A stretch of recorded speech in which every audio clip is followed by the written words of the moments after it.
Welcome to the Drake Group's webinar series on critical issues in collegiate athletics. Today's discussion, college athletics reform. Where are the faculty? Our moderator is Bruce Smith, President and CEO of Academic Consulting and Empowerment Strategies. Good afternoon to all of our viewers out there.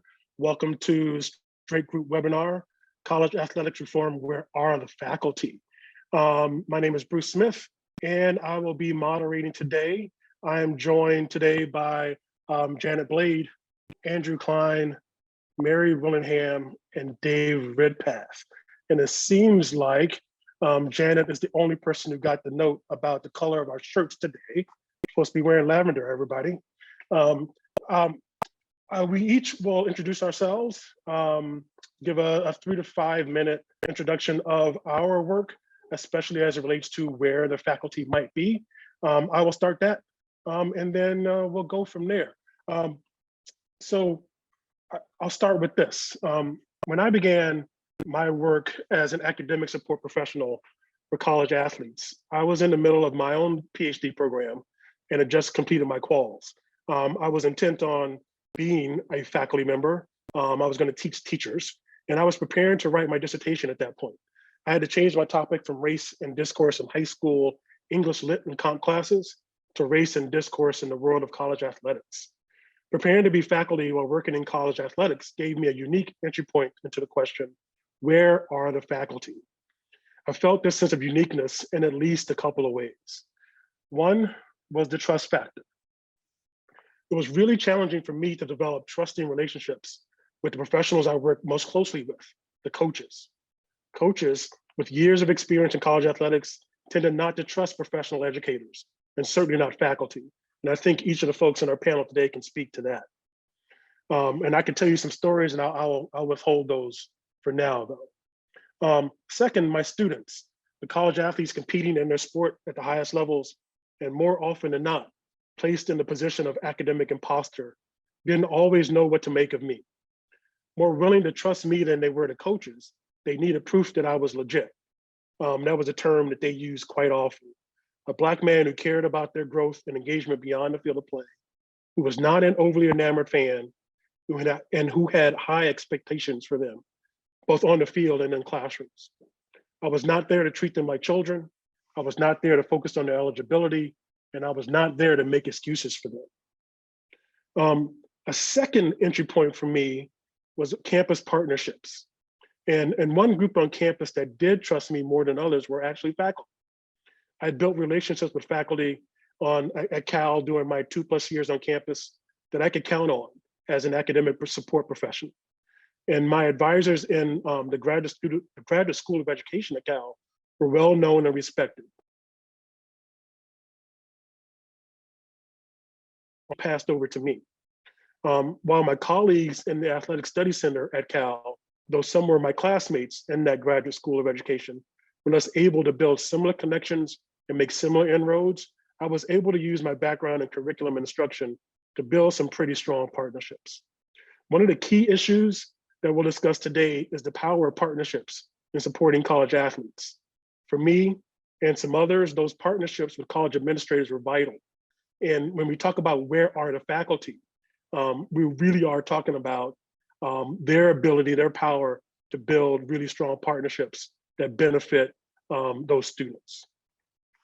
The partnerships I was able to build in my work as an academic support professional at both Cal and at Arizona, where I worked following my time at the University of California, but they were all extremely important to my student success, and that was the point. One example of this is the Faculty Fellows Program that I built at both institutions. Especially at Arizona, I was able to build, with some assistance from the faculty athletics rep, another person or another role that we'll talk a bit about today. We were able to build a program that was not the usual quote unquote friends of the program faculty partnership. Instead, we introduced faculty from across the institution in academic fields that our studies were most attracted to, and from departments that rarely saw athletes. We were able to introduce them to the college athlete experience.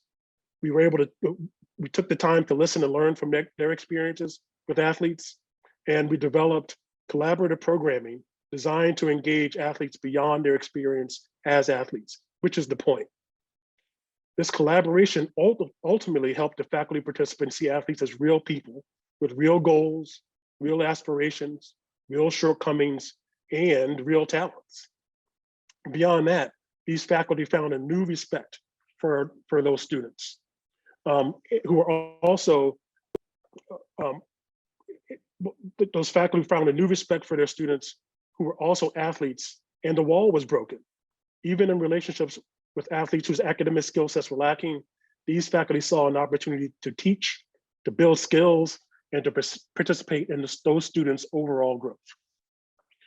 As an academic support professional, this is where I hoped to find faculty, at the intersection of access and opportunity.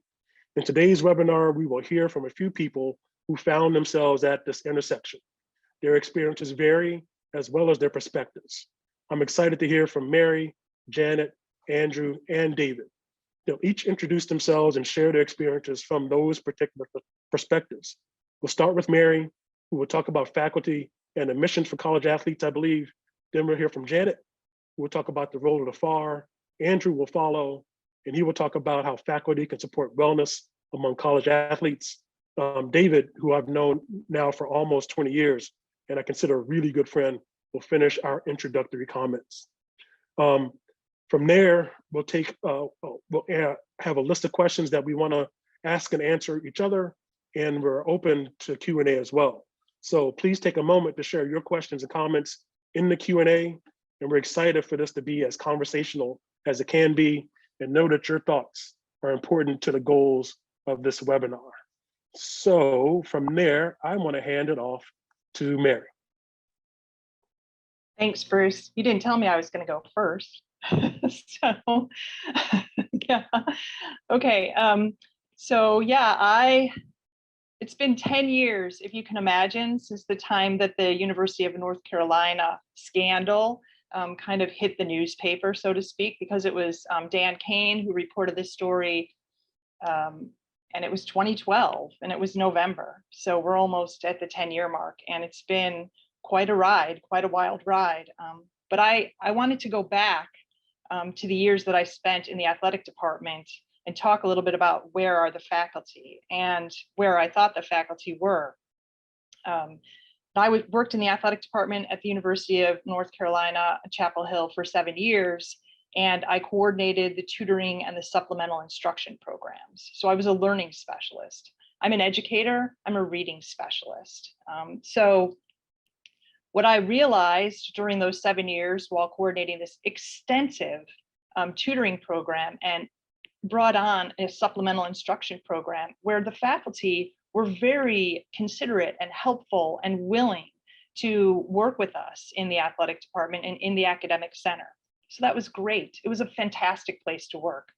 But what I realized, and this is the reading part for me, is that many of these young athletes, mostly on the football and the basketball programs, were reading well below grade level. So my question then would go back to admissions. If our admission standards are set, the bar is set pretty high. It's a rigorous academic institution. Yet we waive those admission standards for many of these athletes because they're going to provide that entertainment for us on game day. But the conflict for me, and the reason why I spoke out and got into a lot of trouble and have a lot of people who don't like me still to this day, the reason why I had to say something was because over the years that I worked with these young people, I recognized that in a promise, in a contract really, we're telling them that in exchange for their talent, we're going to give them a world-class education. That's what the NCAA tells us. And we have that. We can provide that at the University of North Carolina, absolutely. However, this gap is so large that many of these young men and women can't sit in a classroom and be taught without some sort of developmental support, right? So I use this example. For me, if you gave me a full ride to medical school today, it would be really hard for me to go to medical school and use that free ride without somebody providing all kinds of developmental support for me. Or I'd probably even have to do that for a few years before I could. I don't even know if I could do medical school, let's be honest. But the fact of it is we had so many young people who were just then getting pushed through the system. How were we doing it? We created, and it lasted for more than 2 decades, a paper class system. Professors looked the other way, professors participated in it. Deans looked the other way. You know, you have to ask yourself the question, how many people at the university knew about this scam, about this fact that to keep athletes eligible, we let them take these bogus classes? And I would have to say that a lot of people knew, and they just looked the other way. So again, where are the faculty? How can faculty really impact this dilemma of making sure there's academic integrity in their institution? And the only thing I can really come to, and what I started to do while I was at Carolina, was go to the admissions committees and say, we absolutely cannot provide a real education to some of these young people unless we provide some sort of developmental classes. So that's where I think faculty could make the biggest difference and have the biggest impact. Although at the end of the day, and after 10 long years going back to K-12, working with adults at this time as well, all the problems in our education system, I'm just really pretty convinced that academics and athletics cannot coexist in the way that we have them, because there's always going to be fraud. So there's always going to be somebody who gets out the whistle and then gets into all the trouble that I got into. But lo and behold, I think it's still a problem. I think it still exists. And I think the faculty could make a difference, and especially that front door of the institution, admissions, and the faculty who sit on that committee could absolutely have an impact. Thank you, Mary. I appreciate that. And a question that we'll get to later is something that you brought up in your comments about whether or not academic or athletics can exist on a college campus and how that might work. Next, we will hear from Janet, and Janet's going to talk with us about the role of the faculty athletics rep. Good afternoon. My name is Jan Blade. I am the Department Chair of Sport Management and a former faculty athletics rep at Delaware State University.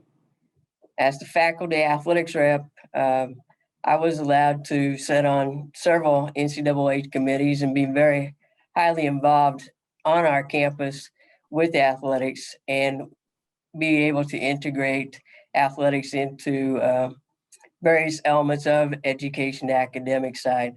One of the great things about it was for me, it was a really turning point in academics and athletics at the time. The APR was just coming out, and we were all building that foundation of educational centers for our student athletes. And so it was a really fun time to be involved as a faculty. But as a faculty athletics rep, you're only as good as the team that you build around you. And I was very fortunate to have an athletic director and personnel that were helping me along, guiding me, but also I was already had my own little group of people I would go to in regards to academics already. And so we built a wonderful team, and we put together one of the best academic centers, I believe, at that time, especially for HBCUs. We were probably the model for all HBCUs at that time. And again, I think it goes back to how important it is for a faculty athletics rep to understand that they've got to get beyond just being a part of athletics and be a part of the university.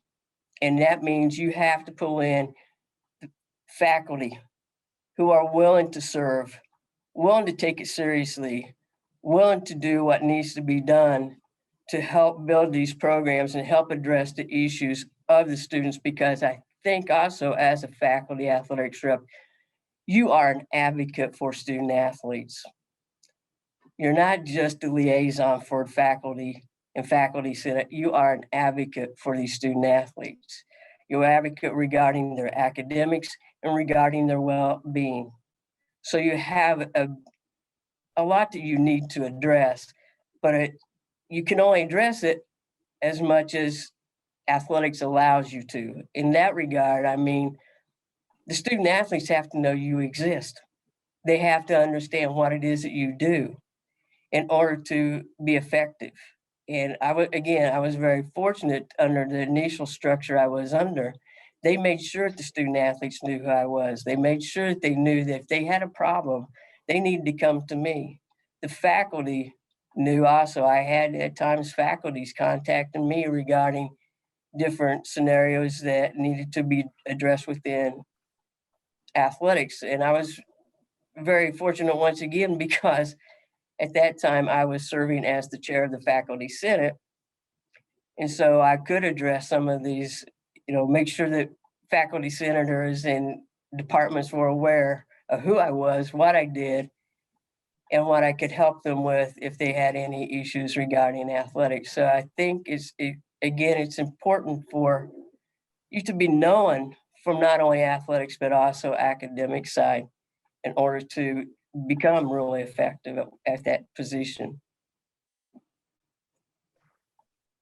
Thank you, Janet. Every time I hear that you were also chair of the faculty senate while you're a faculty athletics rep, I get a little smile on my face. I think that's helpful.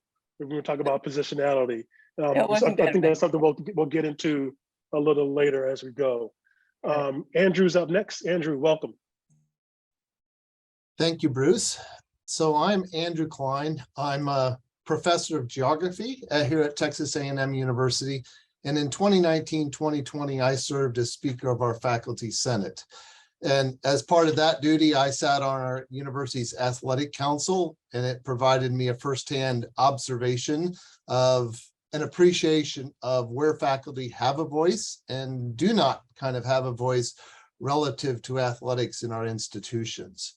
Because of this, I've become involved in an organization known as the Council of Intercollegiate Athletics, which is an alliance with university faculty senates from Division I schools. COIA's mission is really to try to provide a faculty voice on intercollegiate sports issues, and that can be a struggle at times. As an extension of these faculty senates, COIA strives to bring the faculty perspective on athletics, but we try to do it within the institutional framework of shared governance at universities. And just so people are aware, faculty's role in shared governance really varies on what aspect of the university we're talking about. Within curricular matters, it's pretty strong, and on other matters, it's largely advisory. So this means the faculty, where the faculty can have some interesting questions. So we've heard a little bit about faculty interacting with students in their classrooms and as individual instructors. I think that's one place where the faculty is. I think another concerning area for me are the faculty, and that's kind of in university governance and having a faculty voice trying to be supportive of students and questioning some of the things that universities may be doing in the realm of athletics. There's a lot of money around now, and that speaks rather much larger than a lot of faculty voices sometimes. So I would just say, we are faculty, and therefore we view students through that lens. And that's predominantly, hopefully, as students first and athletes second. I think right now, where we are in college athletics, we probably have more questions than we have answers of where the faculty are. Even, pardon me, my light just went out, so I changed. Even normal students these days have struggled with physical and especially mental health the last few years coming out of COVID. And athletes have a lot of obligations on top of what many students do. We've talked about some of the challenges they may have athletically, that academically, that not every student may have. The other thing I think is the landscape of college athletics is changing, is there's a certain subset of student athletes that are having lots of other things put on them as they attempt to build their brands and other things in this new environment. So where are the faculty in helping these students be student athletes? But I think the one thing we should strive to do is to really ensure that the athletics department is putting their physical and certainly mental health at the forefront, and really not leveraging as much as they might be doing sometimes for financial considerations. Thank you. Thank you, Andrew. And next up, Dave Redpath. Bruce, thank you. Struggling a little bit with the cold this week, but happy to be on the webinar, and knowing, gosh, Mary, that it was 10 years ago since North Carolina, and then knowing Bruce and I have known each other now for 20 years. It's been, and I've known Andrew and Janet at various times over the years, so it's great being on this panel. I'm probably going to be maybe the biggest damper on this. I'm one of the few out there. There's some of us, and I would put Bruce in the category, that have been on all sides of this debate, that have worked in athletics, been a university staff member, and then also a tenured faculty member. There's not a lot of people that have done that. There's a handful of us out there. So I've seen this from all sides, and sadly, I've come to the conclusion of where are the faculty, and we're not where we should be. Is really my basic conclusion, and I'm calling myself, and that is now a tenured faculty member at Ohio University. And I understand, even at a school like mine, that is not like the school 70 miles up north, or the school in College Station, Texas, or Chapel Hill, North Carolina, or the schools that Bruce has worked at, that it still is a major issue to try to have some type of impactful role on being a guardian of the curriculum and ensuring that athletics operates as a part of, and not a part away of, the university. I'll give you an example. One of COIA's top recommendations, and again, I should mention, I've worked with the Drake Group for 20 plus years, but I've interacted with the Coalition on Intercollegiate Athletics for a number of years, been part of many subcommittees, have spoken in front of COIA, and have great respect for the organization. One of COIA's top recommendations, one of the Drake Group's top recommendations, and oh, by the way, one of the NCAA's top recommendations is, and it's a simple one, and it's not a cure-all, but it is a pretty good thing to do, and that's to have all academic advisement for athletes under control of an entity outside the athletic department.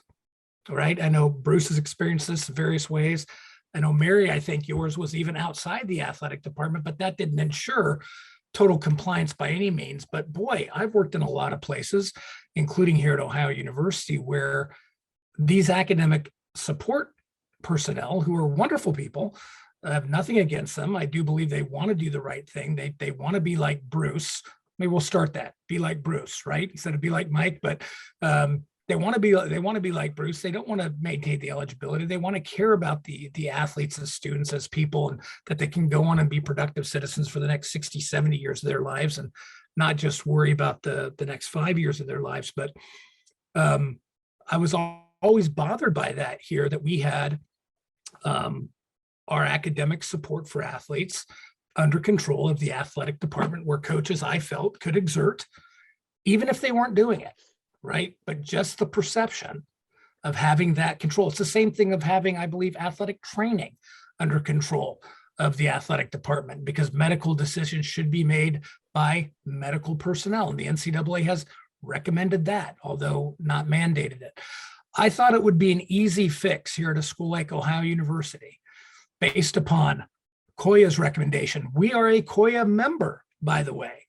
I even could not convince my COIA rep that this was the right thing to do. And I go, your organization recommended this. And he goes, well, but the people in athletics say they're doing it the right way. You know, which, again, I don't know how we quite define that, but I could not get faculty on this campus. And I had reams of research from some of the top people in this country. We even wrote a position paper. Bruce was part of that. Donna Lopiano, my dear departed friend, Dr. Gerald Gurney, who many of you know who are listening to this, had input on that. I presented research with citations, with facts, with everything to my faculty senate. That's part of COIA. And Andrew, I'll give you one guess what happened. They denied it, because athletics said, we're doing everything the right way. And I go, well, so we're saying that we're not going to agree with what the NCAA is saying. We're not going to agree with an organization we're a member of. We're not going to agree with reams and reams of empirically based research. we're going to go with because athletics said. We're just doing it the right way. And this perception is not reality. We care about, academics first. There's no muscling of the advisors to maintain the eligibility of the athletes versus access to real education, all those things. And you know what? That could even be 100% true. I don't believe that, but let's just say it is. Still that perception. An academic entity should not be governed by an athletic entity. And so it's just things like that that have led me to the point. That's just one example. And, I worked in academic advisement like Bruce. I worked in compliance. I'm a former Division I wrestling coach. So I have a lot of varied experiences. And for me, it comes down to what my Drake Group colleague, Alan Sack, has said, that essentially this is a family fight. We as faculty actually do have the power, even on campuses like Texas A&M, North Carolina, Arizona, Cal, if we want to actually control the athletic beast. We have tenure, we have academic freedom, and we have ran away from those two protections because we are afraid. And yes, do we get bashed in the media? Well, let Mary and I tell you some stories about standing up. But if we truly care about our profession and we care about our roles as guardians of the curriculum, we can do so much more with things that we're going to talk about today with special admissions. We can do so much more with making sure that our college athletes actually are getting access to a meaningful and real education that's going to benefit them, and not a manufactured one just so we can be entertained on Saturday afternoons and now all the other days of the week too. For me, it's been quite depressing in many ways, and I'm calling out any and all faculty members here that to stand up and to stand up on your own campuses. And you might lose some, like I have, but continue to stand up and face those things like the original sin that Jerry Gurney said, that we're bringing kids on campus. And we in the Drake Group, I think everybody on this panel, Coy agrees, we want schools to admit who they want to admit. We don't want them to be restrictive in any way. But if you are going to bring in someone who is below, at least a standard deviation below the incoming profile of the incoming class, and you're expecting them to work 40 to 60 hours a week, to travel, to train at a high Olympic elite level without proper, like Mary said, proper remediation to get them up to snuff, right? I'll close with this story that I had this debate on ESPN with Seth Greenberg, the former basketball coach for Virginia Tech. Pretty nice guy. But he had an issue of saying that I was being discriminatory, that, it's not fair that you're telling that athletes coming into school and you're saying that they have to get academically rehabilitated to be able to compete academically. And I said, Coach, what do you do if you bring somebody in who's not athletically ready and maybe needs to be athletically rehabilitated before they can actually compete at the level you want them to? Oh, we redshirt them. And I said, ding, ding, ding, Coach.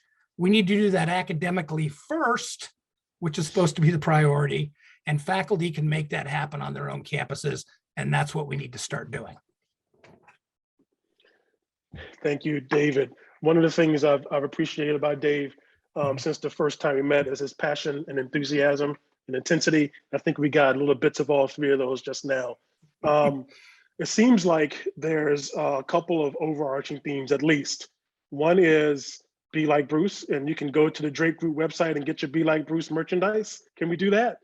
The second is this question about, can athletics and academics exist at an institution? So I like to think that the answer to that question is yes. And I know from her introductory comments that Mary would disagree with me.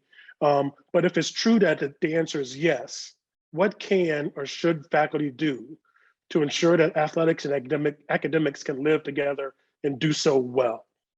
I think some of that some of David's introduction, we got a piece of that, and I'd love to continue that conversation. Well, I can go ahead. I can Please, continue real quick, Bruce, is just to say it. I think that Mary, you can segue off of this, but I watched a little documentary on ocean waste, and apparently they're getting a lot of the ocean waste in the Great Pacific Garbage Patch, but there's still the argument of you got to start at the source first, right? And so I think it goes back to, let's start at what we're doing at the beginning, right? if we really truly enforce admission standards and then actually enforce remediation standards before athletes who are below the academic profile of their class can go on to actually compete for their college teams, that will trickle down, right? That will trickle down into our primary and secondary education system. So let's start at that source. Let's cure that original sin first, right? Cure that original sin. Then I think we can really start to have some building blocks of these other things. But yes, also don't have an academic entity controlled by an athletic department. Mary, please. Yeah, so that's what I've been doing really for the last, probably about 7 years now, is taking a look at what's happening out there, K-12, and then I'm currently working at a correctional facility too, with the community college, offering developmental reading classes. That's been what I've been taking a look at, is just literacy and how it works all the way back to the beginning. And it's not good. Our education system in this country, it needs a lot of work. And then we had a pandemic, so made it even worse. So the problems that we experienced at Carolina with admitting students, special admits who were below grade level, it's just going to get worse. That problem, unfortunately, is not going to get better. So we really do need to address this issue if we're going to promise someone, an athlete, a real education. Then we've got to figure out a way to close that gap with them. So otherwise, we're just going to have to, do the disconnect. So that's where I'm at. And I think just like 10 years ago when I spoke out, educators across the country, especially those in that K-12 arena, would agree with me that we know that the literacy scores are low, and now we know math scores are low. So if we're going to bring students to college who aren't prepared for college, then cheating is going to happen. It's just going to happen. So we need to step back and say, how are we going to, I'm not saying don't admit talented people. I'm saying, my question is, how are we going to get them ready? And there's already procedures in place to get people ready. We have, we actually know that we can test adults to see where they're at. And then there's programming that helps them to address those issues. So just like we were running that huge tutoring program with like 85 tutors, why can't we also add on a program that helps students, athletes, get prepared for the academic rigor of the institution so that they can get the degree they want instead of just want something random that we put them in. So that's where I am. And I mean, I'm really passionate about it, obviously, and that's where I'm always going to stand. And now I've even done more work in that arena. And I know that we have a lot of work to do to get students ready who are below that admission standard. We created those admission standards for a reason. Those are supposed to match up with the rigor of the institution. So, and I really do think it's the faculty that have to step up and figure out how they're going to work with admissions to make sure that if we do admit students who are below, then we get them prepared, and B, we just don't do it. So one or the other. I mean, somebody has to make that decision. Thank you, Mary. Andrew, it looks like you're ready to come off mute and share something. Yeah, so I would agree with David that I think there should be oversight over how athletics handles their advising, et cetera. That given that may or may not happen, I think one of the things too is we talked about partnerships at the beginning, and the more there can at least be partnerships between what occurs on the academic side within athletics and the faculty, I think that will improve things. What struck me about this conversation is a lot of the conversations we're having about athletes who may not have the academic standards that some of the other students with. This is at least on our campus something that we're facing with a larger student population too, where there's very differential outcomes depending on social economic status. So I think student success is something that everybody is struggling with, and I think in some ways athletics is better suited to support their student athletes than regular students, just because at least at Texas A&M, which has a fairly well-funded athletics program, there's lots of student support services available to athletics that regular students may not have access to. So I think athletics does to need to do more, but I think they can be well positioned to be successful. And I would say, I want to just reiterate what I said before. It's not the people we're talking about, because there's good people here who are trying to do the best they can. I have a lot of respect for those that are on our campus. It's just, I think we need to have structures in place to make sure that there's no undue influence in certain areas. Can you talk, Andrew, a little bit about those structures? And I do want to get Jana's thoughts about the coexistence of academics and athletics. But I think a couple times, Andrew, you and Mary have talked a little bit about those structures that need to be in place. So Andrew, can you talk a little bit about that?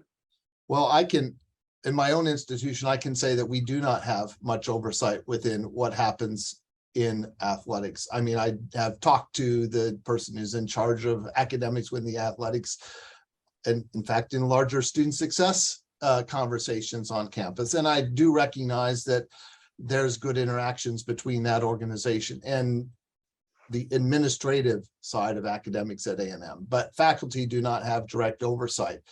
And I would say that on the admission side, at least at a university our size, faculty may or may not have much oversight in admissions, and certainly not in the special cases that I think we're talking about here. That's not something that faculty have been very involved in my institution. Mary, your thoughts? So at Carolina, we did actually have a dean and some faculty, more so some deans from the advising group, maybe somebody from graduation, but definitely from the college. We had some academic personnel outside of the athletic department that were sitting on those special admits cases to review. So we did have that, and they just went along because they thought we were doing such a great job keeping players eligible. But we had the system of the paper class system, and I have to say that I go across the country. I'll be at Notre Dame next week talking, and it's just so funny because every time I go to a school, some student will say, well, we don't cheat here, we don't do that. And I say, well, I would have to see the transcripts, right? And now I would have to say, not only do I need to see the transcripts, for maybe 10 years, but I need to see some transcripts from like high school and, those older transcripts too, to sort of see what kind of academic background and assessments were done to see where that student was when they entered the institution. What I would say is we're just not looking at any of that. We're looking the other way.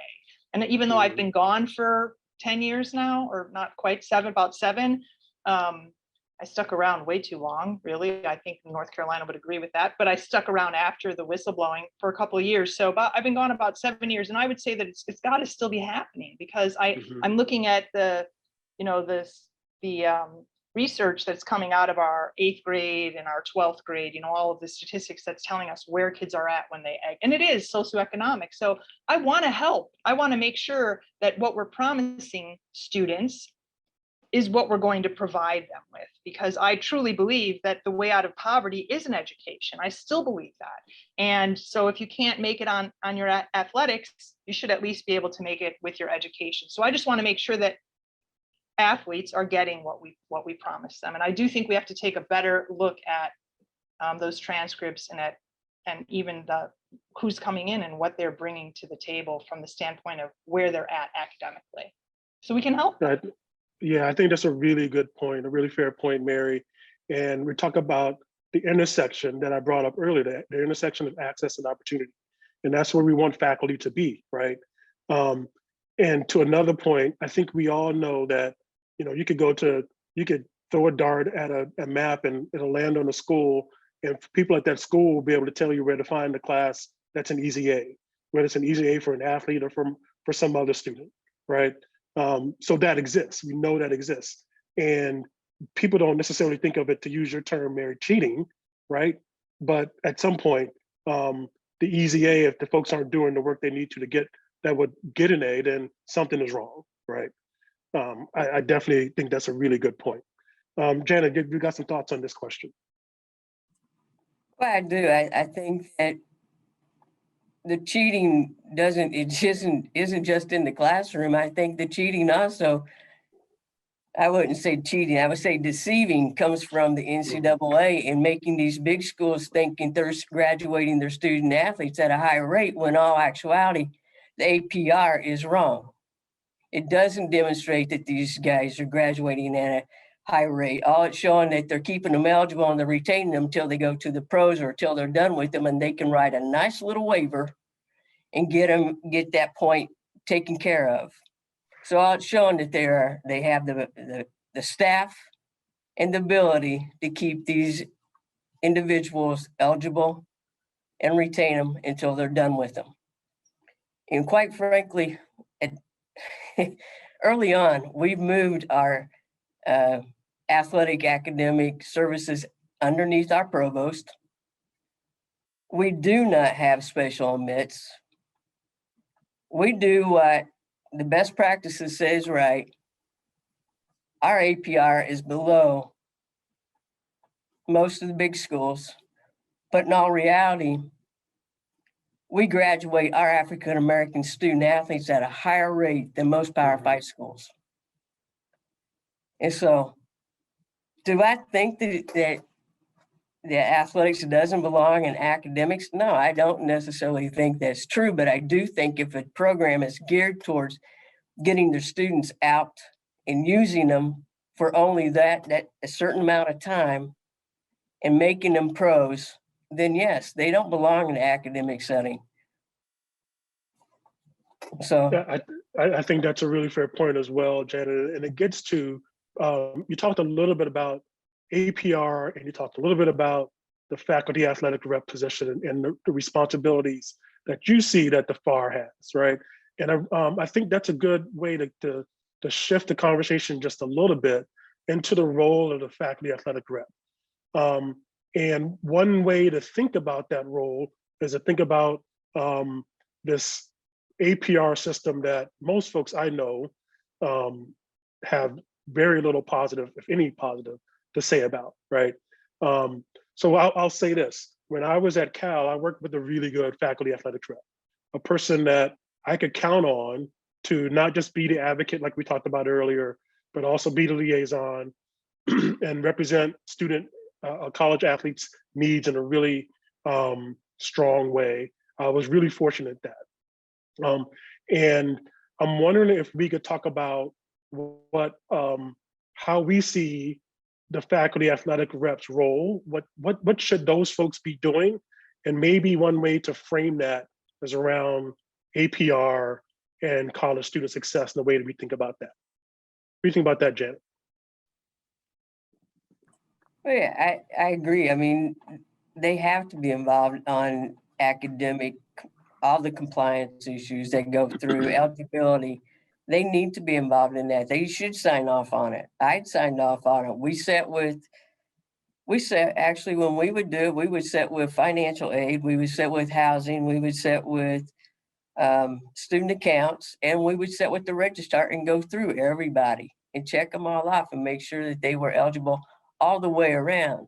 And so, yes, you have to be involved with it, but you also have to understand what's the best practices to keep your students eligible and to retain those students. And, you know, obviously now with the transfer portal, it's really, well, has changed a lot of things in regarding to retention.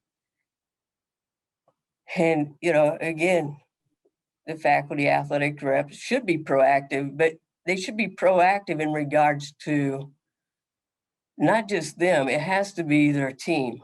Again, they should have an advisory board, a council that they work with that helps them along the way.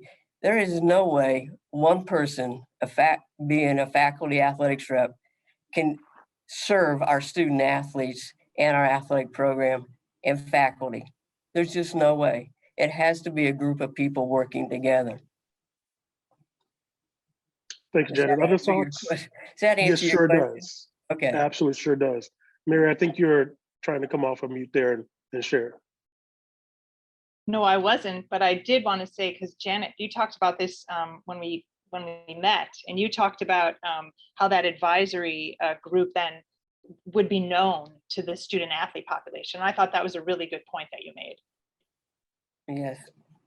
Well, they were very active again at that time. I mean, again, we were under administration that valued all of our input from that advisory board. They sent us to the regional rules. They sent student accounts, academic enrichment, admissions, financial aid people to regional rules to understand the APR and other areas that was important to them. So yes, it goes back to your administration and how they view all these collective individuals in their ability to have a positive impact on the athletic program.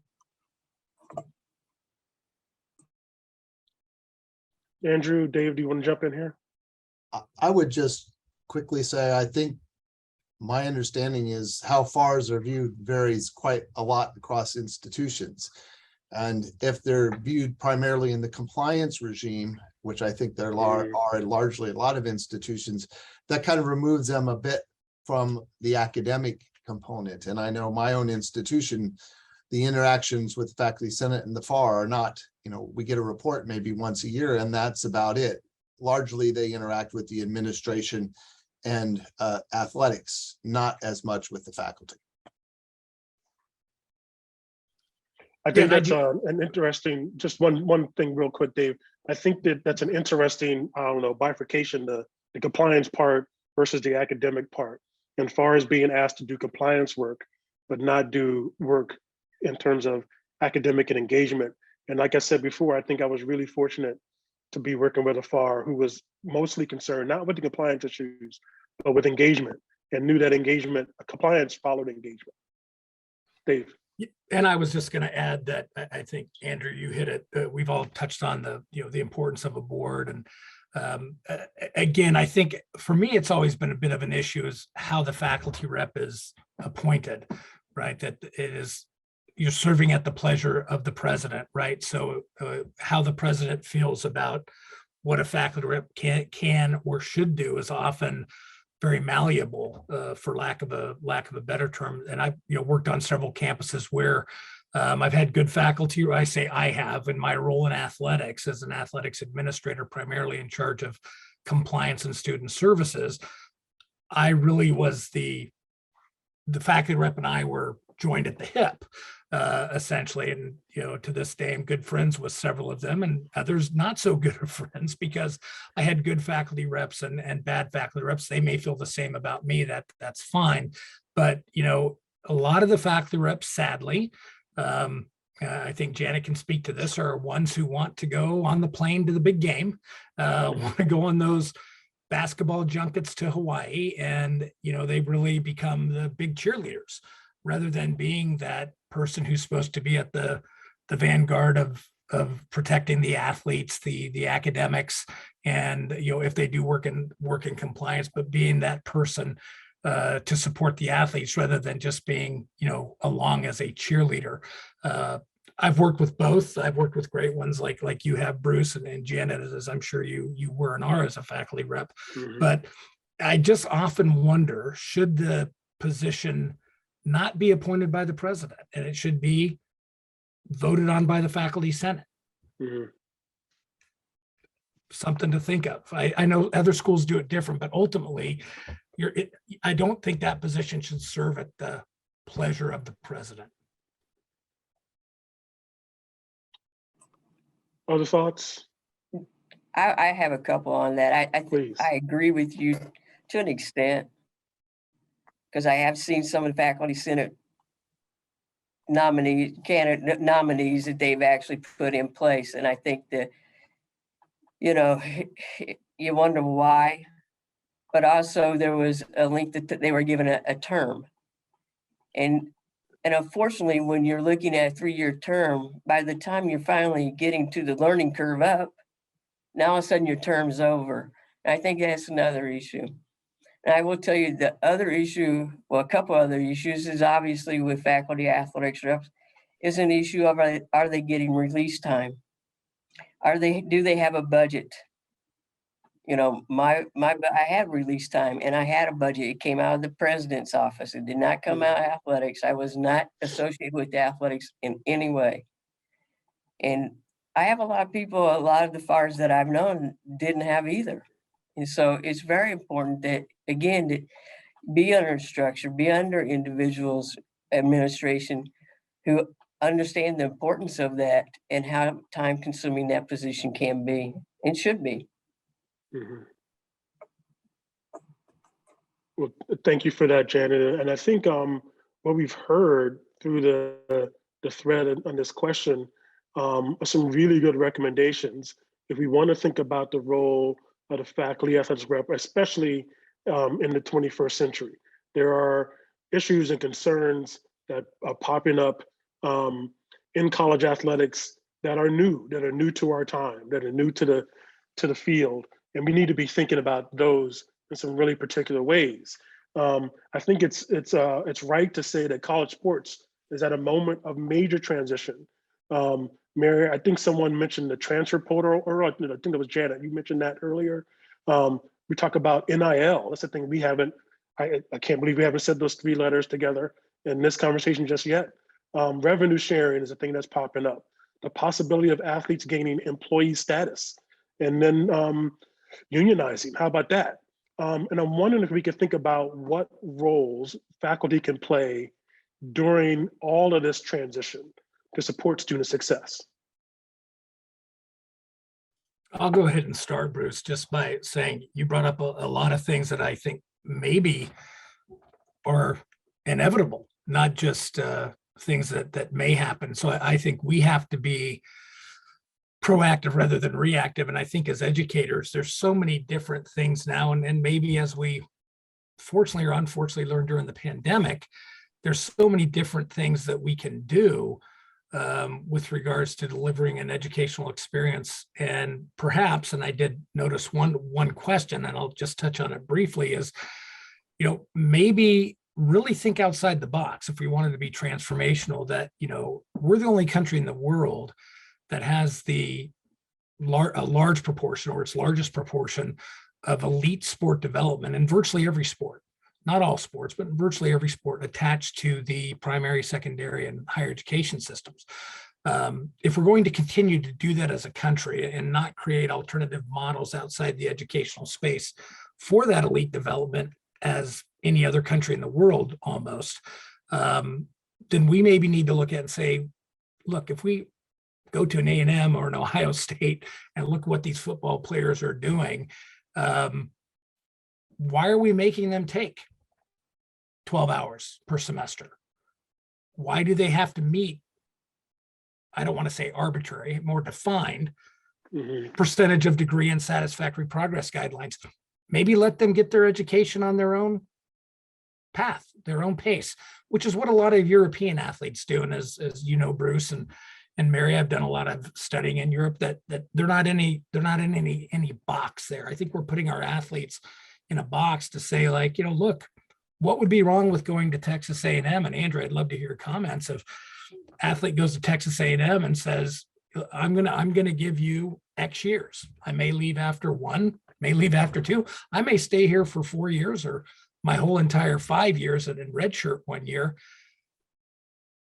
But I'm not going to attend one class. I'm not even going to be an enrolled student. But what I do know, what's waiting for me afterwards, I can come back to Texas A&M at any time, and I will have that 5-year scholarship waiting for me. Whether I make it in the pros, whether I don't, because what Mary has said is the absolute truth. The single best way to social mobility in this world is education. Athletics might be an impetus for some, music, all these other things, right? Good looks for Bruce, that's all he needed, right? So, but I mean, I know I'm being a little bit facetious, but I'm wondering, why not do something like that, maybe as an option? Or do we want to continue to say, look, if you want to be a college athlete, you still got to pass 12 hours, you still got to do this, which causes a lot of the problems that Mary talked about. And we're also piling on other things now: NILs, unionization, employee status, revenue sharing. All these other things are going to continue to pressure the athletes. Why not let them get the education at their own pace, or maybe even post athletic eligibility? Just a couple. I think we need to think outside the box a little bit. Andrew? Donna has her hand raised. I don't know if she wishes to say something right now. Why don't we move forward the conversation And if Donna wants to chime in, I think she can. But Okay. Andrew, I think, yeah, Dave posed a question to you. I think that's a really good idea that if we bring a student athlete in, the university should have responsibility to try to get them an education at whatever pace they would say. And I think there was a post in the chat that, we should stop referring to student athletes and non-student athletes. And kind of along those lines is that these same issues exist with non-student athletes. We have a lot of students who have to have outside income at our university and who are struggling. And we're struggling in the large area of student success, trying to actually get students through and understanding it's not a 4-year process as we sometimes think. So I think there's good models for it. I would also say, I think you can see student athletes on both ends. I mean, there are a lot of athletes who get through rather quickly because they actually are here in the summertime. They do rather well. And, we have a number of students, athletes who are continuing their athletics as graduate students. So I think we really need to understand there's not a one model of what a student athlete looks like, but I do agree that if we're bringing these on and we do view these as at least a subset of the sports as being revenue generators, then we do have some obligation to ensure that they have success beyond their playing career. I think that's absolutely right, Andrew. That idea of exploitation is the primary reason why we are separating out college athletes from non-athlete students, and at least in this conversation. And it's absolutely true that the concerns exist across those, that whatever that binary is, right? And we want to be able to, at least in this arena, in this forum, call out the potential and the real exploitation that is happening with college athletes. Mary, Janet, do you have anything to add to this idea about what faculty can do with all of this momentous change that's happening right now?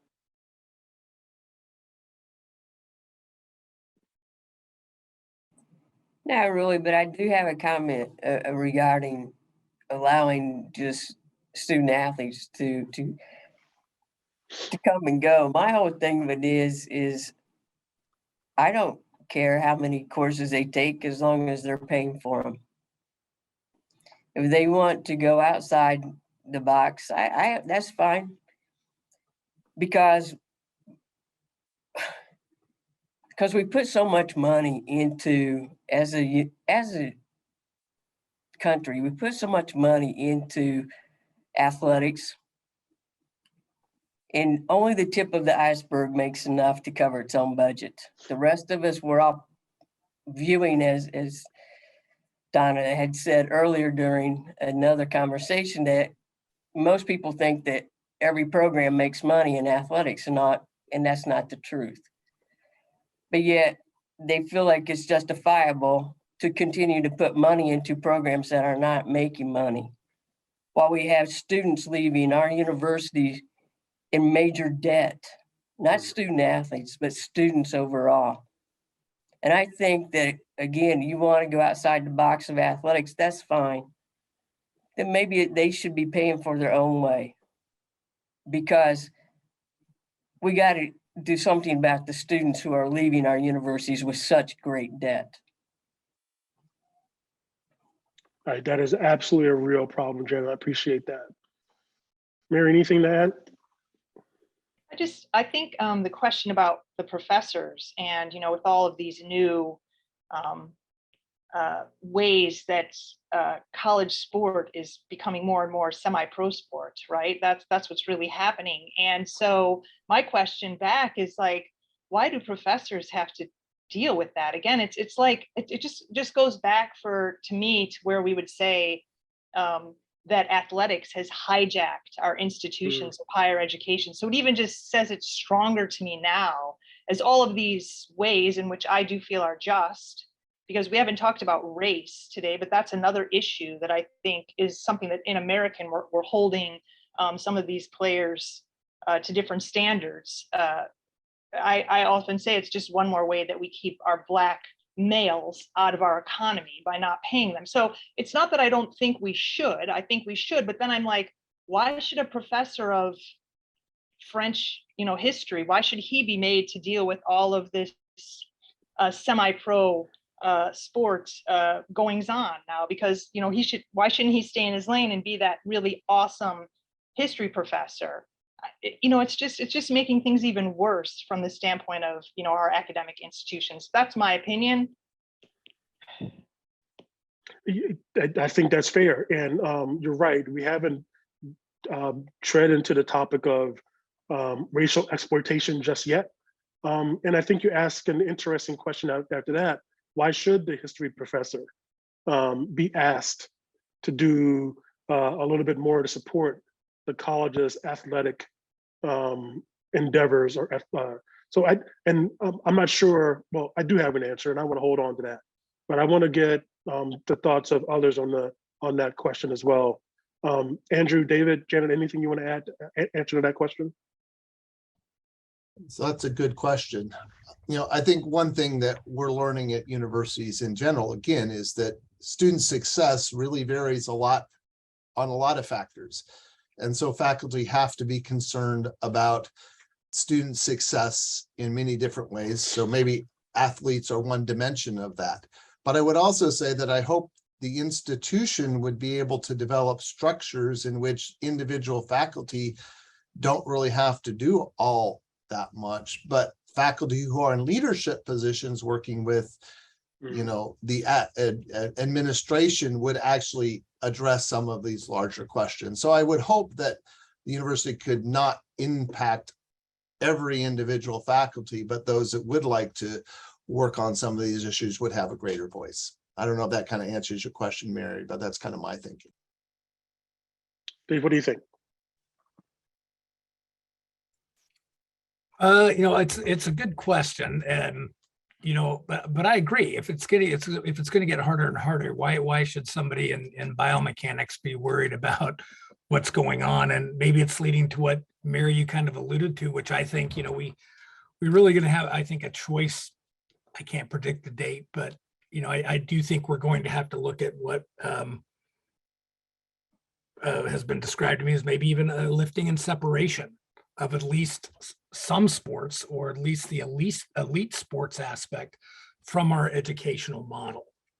And I wrote about this in my second book a few years ago, that it might be something we really need to consider, that at some point there might be that proverbial tipping point of where, elite development and elite commercialized sports within higher education, and by a lesser extent, high schools, junior high schools, needs to be separated out. We can still have athletics at our colleges and universities. And I'm pretty convinced that regardless of who's playing at Ohio State and Michigan, people are going to show up and watch. If that means that the quote unquote best players aren't playing in that game because they went off to some other model, or to the NFL early or the NBA early, which we know might be happening again with 18-year-olds being eligible for the draft. And we've seen this before in basketball. I think it's instructive. College basketball didn't die because Kobe and LeBron didn't play college basketball. In fact, I think it thrived pretty good. Just like, college sports didn't die with NILs. Gosh, all I've heard about are 3 big, huge new TV contracts that are being signed after NILs became permissible. So I think we need to, prepare for those things. And I think at one point in time, maybe the faculty can finally say, that French professor, Mary, can say, enough. I don't know how you say enough in French, but, but you just say enough. And then, then we get back to more of the intramural and club sports, for my good friend Sandy Thatcher, who I know is listening, at the college level. And you see the Texas A&M's, Ohio State footballs, of the world, are more outside entities. Maybe they're attached to the university by name only. Some would say that's what they're doing right now. So I just think, there's a million ways to go with this. We just can't continue to do what we're doing now. I think that's right, David. There's definitely more to be done, and what is it? The definition of insanity is continue to do the same thing you always do and expecting Yeah. a different outcome. Yeah, we can't expect different outcomes by doing what we're always doing. And I also think that, we want to be honest about it. There are folks who are invested in the doing what we're always doing because they get paid for it, right? They're making a whole bunch of money off of what we're already doing. And I think, and maybe this is a question as well that's involved in a bunch of the answers you all have been giving today around, where are the faculty is. It's hard to stand up to the juggernaut that is revenue generating college athletics, right? That is a difficult thing to do. Mary, you brought up the idea of racial exploitation. So I want to talk a little bit about that and the role that faculty can play in preventing racial exploitation in college athletics. Mary, you want to start us off with that? Sure. Yeah, so, when I first spoke out in 2012, I had professors that said to me, don't talk about race. Don't say anything about race. The whale swimming just below the surface, because it'll just turn everybody off. They'll stop listening to you. Mhm. But I talked about it anyways, because it's just so prevalent to me in that Division I men's basketball and football is overwhelmingly African-American males in those two sports. So yeah, we need to talk about it, and we need to make sure that this is where it gets confusing for me too, because a lot of people were also angry with me because I said that a lot of these athletes were not prepared for the academic rigor. So then I was called a racist. So it gets a little muddy, these waters. And I just want to be clear that I want all students to have a chance to a real education. I believe that we can do it. I think we even know how to do it. I would argue that we just choose not to do it. So, but at our institutions, Bruce, your question, we need to make sure that faculty are trained to provide that same academic standard and that same academic rigor, and to expect that for all students, so that all students can get that real education. And then we need to build those support systems, like Andy, he talked about. We need to have tutoring programs for all students, not just our athletes. Because I would agree that the ones that were in the academic supports program at Carolina were excellent. They're outstanding programs, supplemental instruction and tutoring. And if all students had access to that, I would totally agree with that 100%. So yeah, there's just so much to do.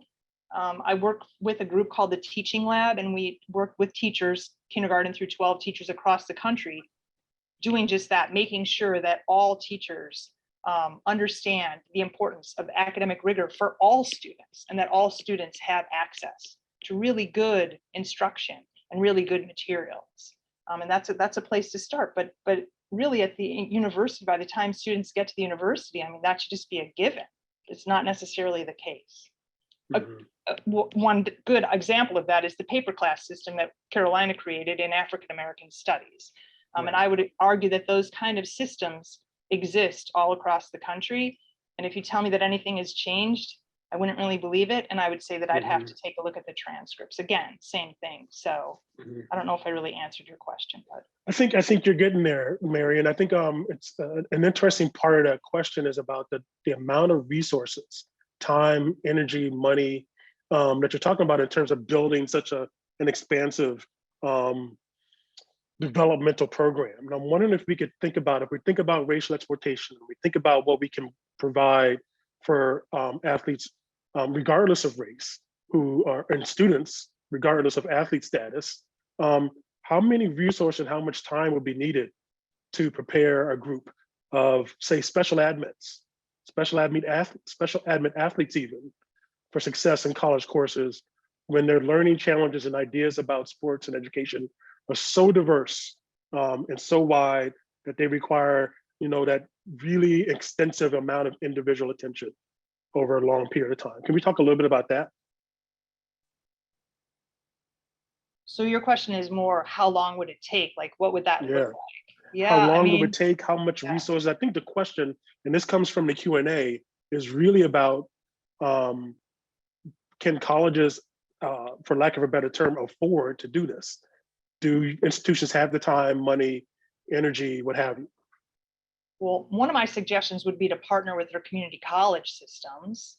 And we know from looking at our data from community colleges that sometimes that's not the answer.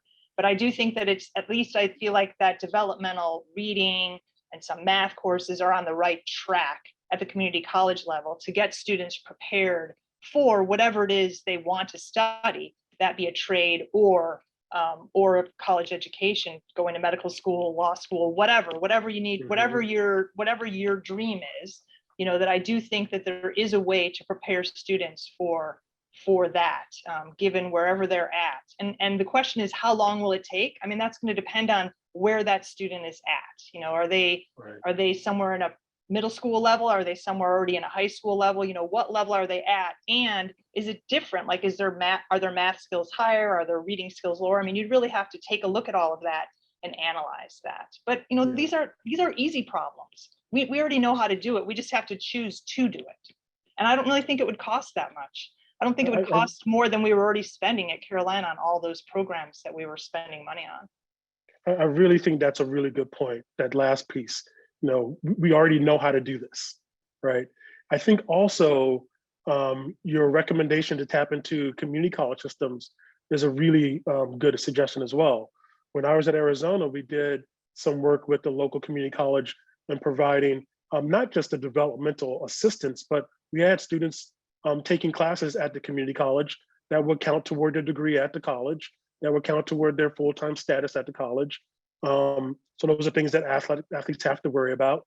And they found teaching, and I'll say this, I'll try to be as nice about it as I can. The teaching at the community college system was geared toward developmental stuff, right?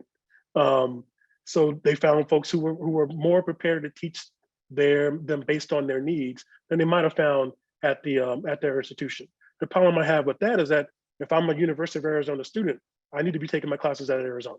That's what I'm paying for. That's what my scholarship is paying for. So I think that's important. I want to dip a little bit further into the Q&A. There's a question about the faculty athletics reps and their ability or willingness to take a look at how students are doing in classes. I'll read the question as it's written. The athletic department knows every class, every grade, that every athlete gets. Thanks to computerized data, it is incredibly fast and easy to check to see if there's a course or courses filled with athletes where everyone gets an A. How many faculty athletic reps bother to check that kind of data? Janet, can you help us answer that question? No, I can't. I don't know how many of them bother to check that data. I know that the NCAA checks that data. They check what the popular major is and so on and so forth. I mean, we all know across campus, in any campus, who you take for what and they're on their forth, but I don't know that anybody necessarily goes and looks at. Again, I think as an individual, it should be, again, if you have more than one person, they're gonna be able to do it as a group. But if you're having one person go and check every student athlete and all the classes, I don't see how one person could get it all done. But I think I think pretty much everyone knows who you take. I think Bruce, it's important to add here too to that question, if I may, and is this is really a fundamental tenet of how the Drake Group was founded over 20 years ago by John Erickson, the former provost at Drake University, hence our name, is to have a mandated aspect of disclosure that would meet all the requirements of FERPA, the Buckley Amendment, meaning to compare athletes against the student population by class, by sport, and by faculty member.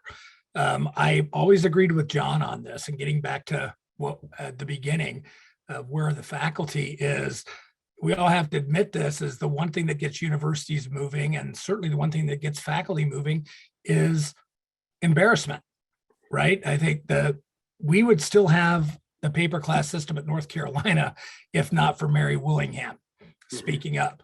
You know, we would still have things going on at Tennessee if not for Linda Benzel Myers speaking up.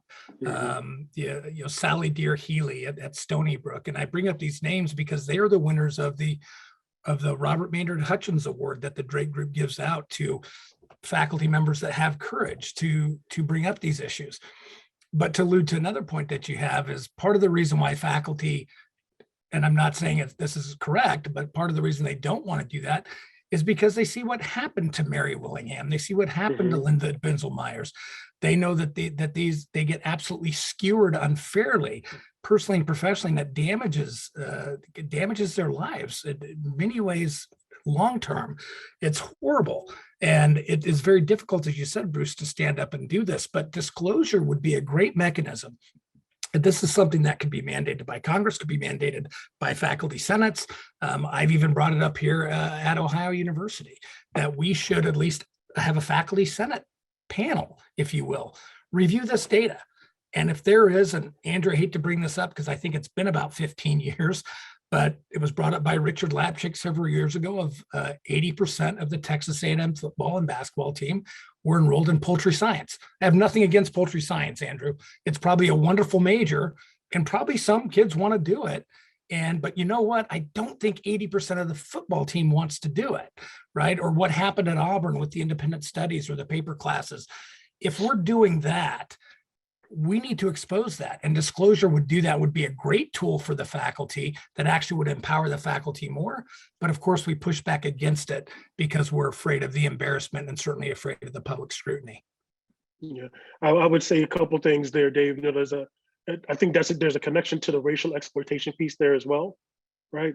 I'm pretty sure, and I don't have the data in front of me, but some disproportionate number of Black athletes were enrolled in those poultry science, in that poultry science major.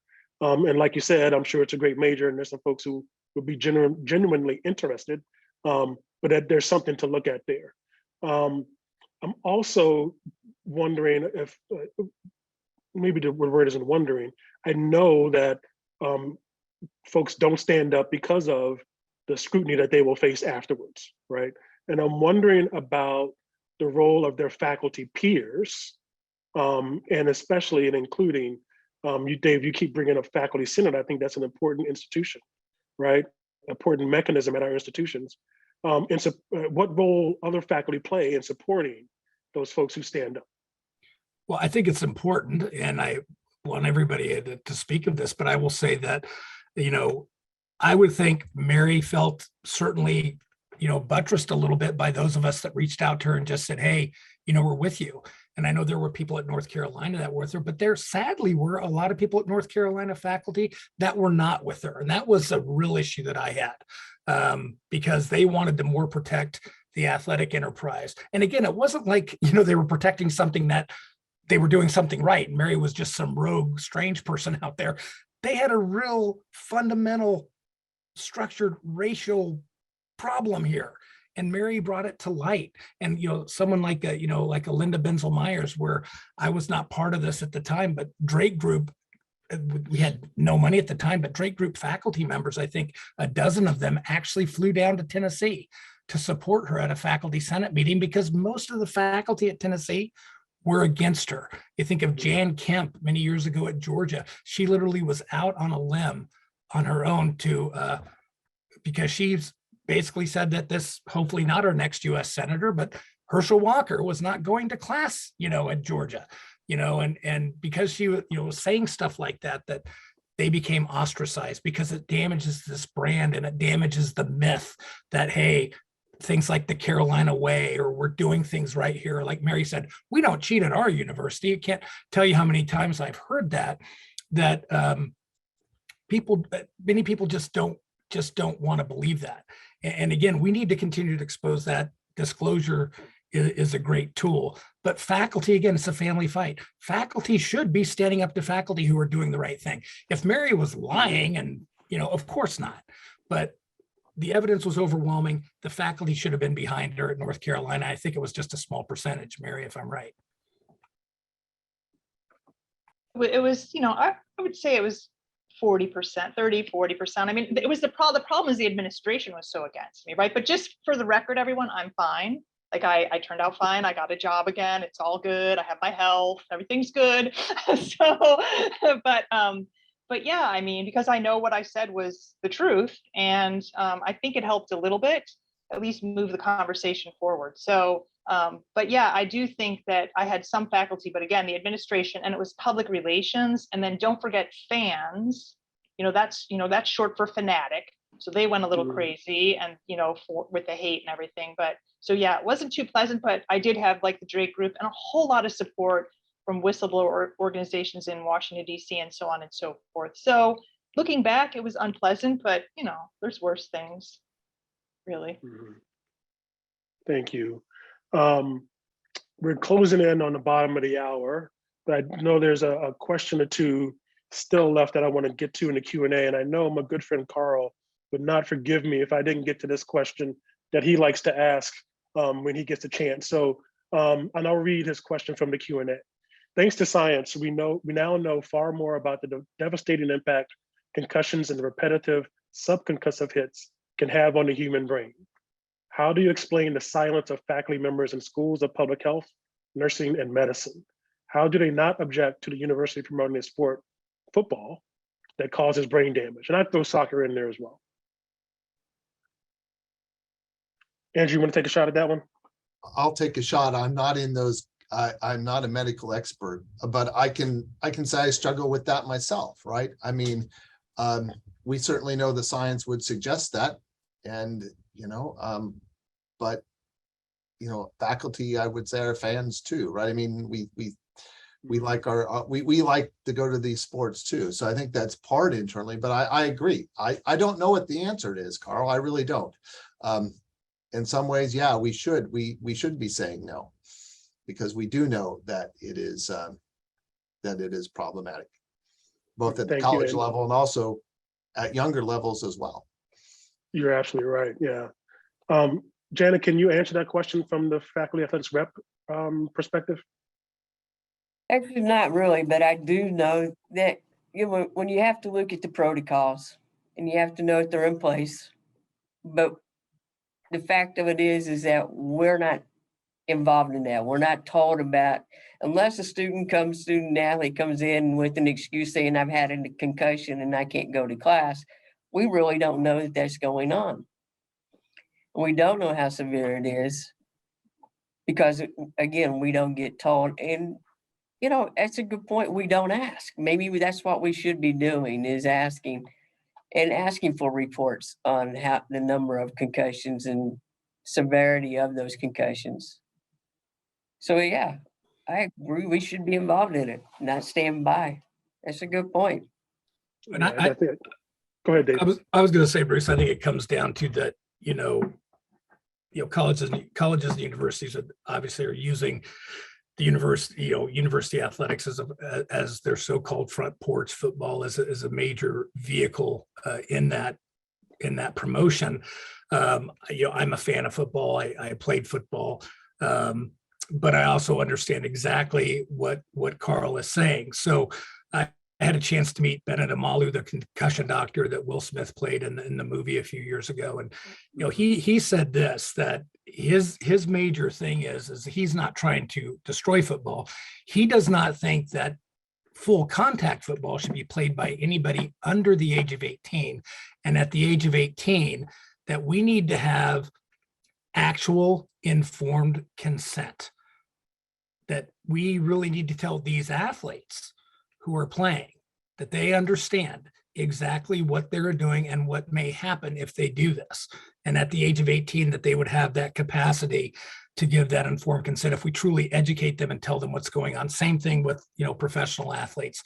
There might be some who say, look, I have a chance to make $50 million, and that might shorten my life a little bit or damage my quality of life. Maybe it might be worth it for them to try that. Attaching it to an institution of higher learning seems very counterintuitive, and I agree. And one day that separation may indeed happen. But at the very least, I don't feel we're doing a good enough job with informed consent of people who are actually playing the game. I still don't think that we're teaching. Again, we could go into things that I study in the youth sports area. We don't have coaching certification like we do in other countries. So, we have, with all due respect, I was one of them. We have just, moms and dads coming out and saying, hey, go tackle each other. We don't know how to properly instruct that at the lower levels. Those types of things. We could do a lot of things to make football safer. We could limit contact in practice. We could limit full contact till the age of 16, for instance. I think there's so many things we can do. But if the athlete understands that this is the chance you're taking, then I would certainly feel a little bit better about it. But then to also know, one of our Drake Group plans is, or proposals, I should say, as you know, Bruce, is that if an athlete is injured, athletic injury, that the school and the NCAA are responsible for lifetime, not 2 years, lifetime medical coverage, because they do have the money to do that. So if somebody does have concussion damage, then at least we know they would be taken care of medically for the rest of their lives. I think that's right, David. And I was just reminded that our next Drake Group webinar will actually cover the topic of concussions in college sports. So we are just about out of time. And I've realized that we spend a lot of time talking about the bad stuff. So if I can ask everyone to finish with a really brief positive note about our work on college campuses with college athletes. Janet, you want to start? A positive note, again, a positive note for us is we graduate our African-American student athletes at a higher rate than the majority of Power 5 institutions. There's your positive note. That is very positive. Thank you. Andrew. Oh, I just would say, I hadn't really thought of that question. There's so many positives, but we do also graduate a lot of students in a lot of different sports, right? We've talked a lot about the revenue winning sports, which are very important in this conversation, but there are student athletes everywhere, and we're giving them good opportunities too. That's right. Mary? Yeah, I think the fact that we're just here having this conversation and people are joining us, and just all the conversations that the Drake Group and other groups have had over the last 7-8 years, I mean, it's just really impressive. And I do feel like positive, and sometimes it seems like baby steps, but I do feel like change is coming. Change has happened and change is still coming, and it's in favor of the athletes who I really cared so deeply about at Carolina and still really think about every day. That's great. David? Yeah, I think echoing what Mary said, it's really what we can do to be a positive influence, not on just the athletes, but on all our students. But I do think we still have to look at the positives. While we could argue with some of the data, I think that the college athletes do graduate in many places, and that's certainly here at my university, at a higher rate than the general student body. But when I go to graduation and see those athletes, and knowing, as all of us do here, and many who are listening, knowing what they are going through those challenges, and then also knowing that for the most part, based upon what you may know directly or indirectly, that they had a pretty rigorous academic experience and a rigorous athletic experience, and they made it. Mm-hmm. And you hear those success stories later. So, there are some that it can still be a great transformational experience. I think we can make it a better transformational experience and not just a transactional experience, so it can be entertained. So yeah, there are lots of positives. I absolutely agree. And from my own experience, I think back, well, I'll say it like this. We started by talking about the intersection of access and opportunity. And I can think of numerous athletes that I had a chance to work with who were extremely grateful for access to all that college had to offer and the opportunity to engage even outside, especially outside of their athletic experience. There are dozens of them that I'm still in contact with, and I'm a tremendous amount of gratitude to them for remaining in contact and for all that they've been able to do once they've left college. So I want us to be able to think about that and think about the impact that we have had on so many of the people that have come through our own experiences. So with that, we will finish our conversation today. Thank you, Janet, Andrew, Mary, and Dave. Thanks to Two A Day Sports and Becca. Thanks to Donna for your leadership as well. And we will all see you next month when we get to talk about concussions and how they impact the college athlete experience. Thanks to everyone, and reminder that we will have answers to all the questions that we didn't get to coming out to you all soon. So thanks for being here. We appreciate your presence.